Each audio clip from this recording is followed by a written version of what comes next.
Hey everybody, Scoutcrafter here again on another hazy, hot and humid day, about 90 degrees here. I wanted to break it up a little bit. I don't want to keep doing all the plier videos, even though I enjoy doing them, but I want to break it up, try and do a few different tools every week. And today we're going to work on some clamps. Some of the clamps I picked up at the show the other night, and some I don't think you've ever seen these other types. So let's go downstairs and see what we got. Okay, today we're just going to, we got these clamps. I told you these two, although they're the same model number, they have a lot of differences to them. And you know, one of the subscribers had mentioned, he said maybe one of them was a knockoff, but I would think that it would cost too much to produce to make a knockoff. A lot of times they did copies where they would take a casting, but if they did that, they would be you would have the casting would have the lettering in there and whatnot. So we'll discuss these later on, but since I have all the wire brush and everything out, we'll go over these because we're going to shellac them and leave them till we paint them later. And then we're going to do these heavy duty clamps. But if the funny thing is, before I even start with these, you see all this flashing, this rough flashing here? Take a good look at that. Do you see that right there? That's horrible. Now, you know, you'll get people say, oh, you should leave it, I came that way. People are out of their minds. You know, if you get a car and it comes, you know, with a flat tire, you're going to drive it because it came with a flat. This is he said, look at that flashing. That can cut you. That's super sharp. That's just, obviously these clamps weren't really used too much, but that's got to come off. Sometimes you get a tool from the factory that you have to work on to get it just right, and this is one of them. You got to take all that flashing off of there. And I'm wanting to paint these that nice mint green that we did the other clamps in. And lastly, we have these Rapid Titans. I don't think you've ever seen these before. Very interesting.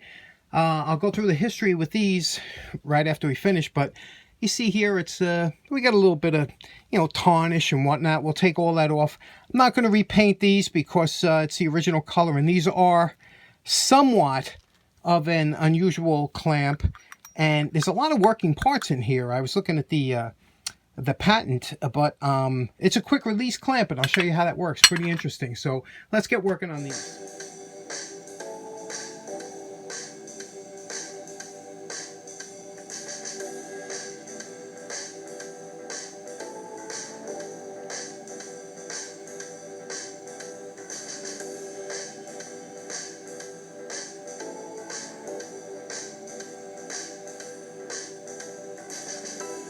Here we are with our post wire brush evaluation. Everything came out good. Took a while because, you know, of all the intricacies, especially in here and stuff. But you see how nice this is now. You know, that's all they have to do. And, you know, I hate flashing, but that's the way it should look.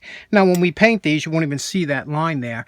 But now we're going to just wipe everything down with denatured alcohol. And then we're going to give it a coating of shellac.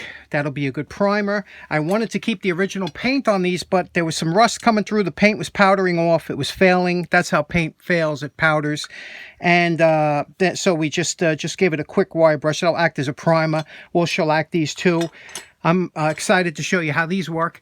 And we'll be back.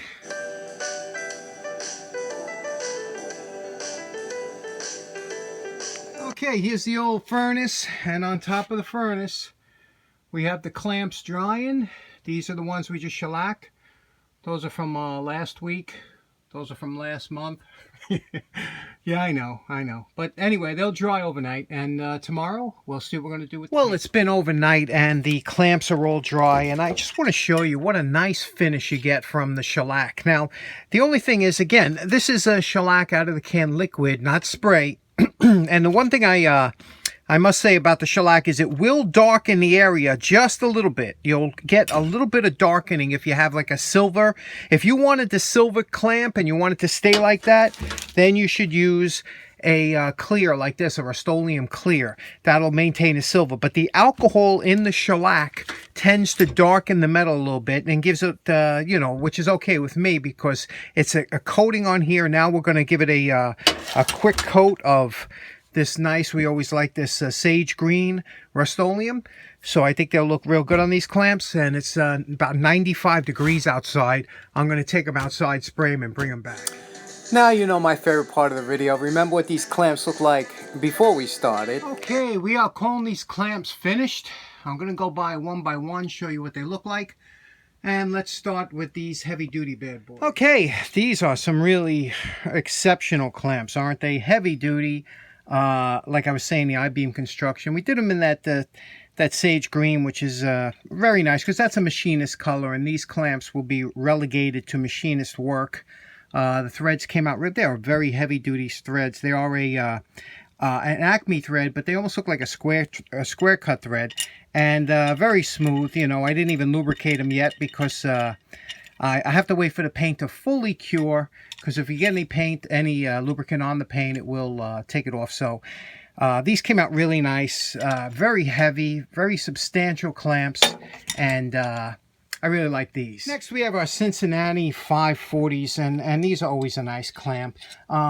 Again, I have a bunch of these. I picked these up. I just like the weight of these and the size. They're very good. But you know, I was looking at, we were talking about the differences between the fonts, between the casting. You could tell there's a bunch of differences at the width here.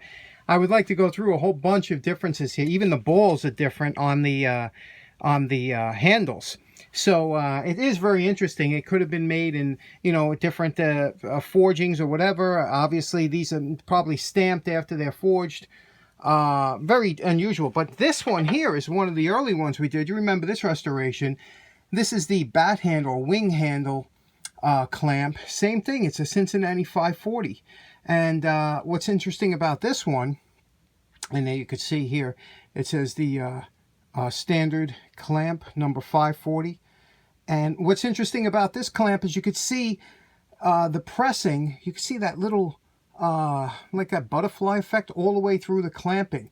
And this is pretty much typical with a lot of these clamps from the older ones. It's also a little bit thinner, you could feel it, than this one here. So it's very interesting subtleties of different clamps. But these came out nice, again, with just the shellac on here. That's what I want to keep it on, and that's why I'm going to keep this finished until I figure out if I want to paint it a color, but that'll protect it for the duration of the clamp. Now lastly, we have these Rapid Titan clamps, and you can see the lettering here, and we did this pretty interesting. Let me show you how we did the lettering. Now I want to see those letters. I'd like to make them pop a little bit.